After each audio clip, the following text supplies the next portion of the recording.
Hello everyone, welcome back to Review and Rate. Today, I'm doing a short non-spoiler review of Resident Evil Requiem. I won't be giving it a score this time, that will be saved for a future review later on. For now, I just want to talk about my overall experience with the game and whether it's worth buying.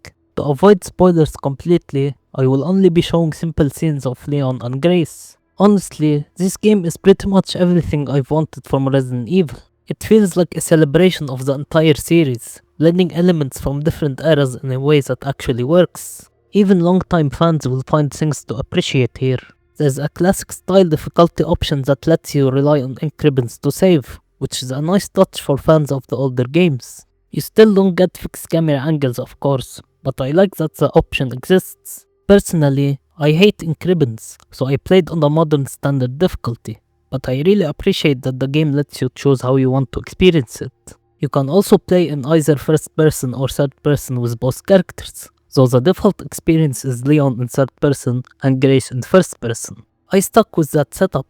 I usually prefer third person, but I decided to give first person a chance with Grace, and I'm glad I did. Leon's campaign leans heavily into action. You are well armed, confident, and encouraged to take enemies head on. It feels very similar to the RE4 remake, and it's an absolute blast to play. Grace's sections on the other hand are pure survival horror. Ammo is scarce, combat is risky, and playing in first person makes everything far more intense and terrifying. It reminded me a lot of RE7, but with better enemy encounters and honestly, even stronger horror moments. There's a crafting system as well, but I won't go into details. It's something that's best experienced firsthand, and it works really well. I also loved how distinct the two playstyles feel. With Leon, you feel powerful, loaded with weapons, ammo, and melee takedowns. With Grace, everything feels fragile and dangerous, and every encounter matters. That contrast is one of the game's biggest strengths. Gameplay-wise, I had an amazing time. It's fun, smooth, and incredibly engaging. I genuinely struggled to think of any major issues during my first playthrough. The story is also very strong. Seeing Leon again alongside a new and interesting character like Grace was great, and I enjoyed the narrative from start to finish, but I leave it at that to avoid spoilers. The graphics are absolutely insane, and the sound design is exactly what you'd expect from a modern Resident Evil game.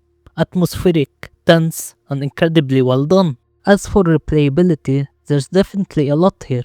I can easily see myself replaying this game and having just as much fun as I did the first time. After finishing your first playthrough, you unlock a new difficulty option, which gives you a fresh challenge and a good reason to jump back in. Like usual, you can also unlock character models, concept art, and complete challenges to earn different rewards and weapons to use in the game, which adds even more incentive to keep playing.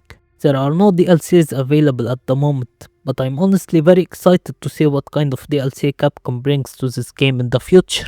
Overall, I do think that $70 is a bit too much. The game itself is fantastic, but games in general are becoming very overpriced. Personally, I'd recommend waiting for a sale, but when you do get the chance to buy it, absolutely go for it. You won't be disappointed. Don't forget to like and subscribe for more insightful review videos. That's it for today. I hope you enjoyed this video and thank you all for watching.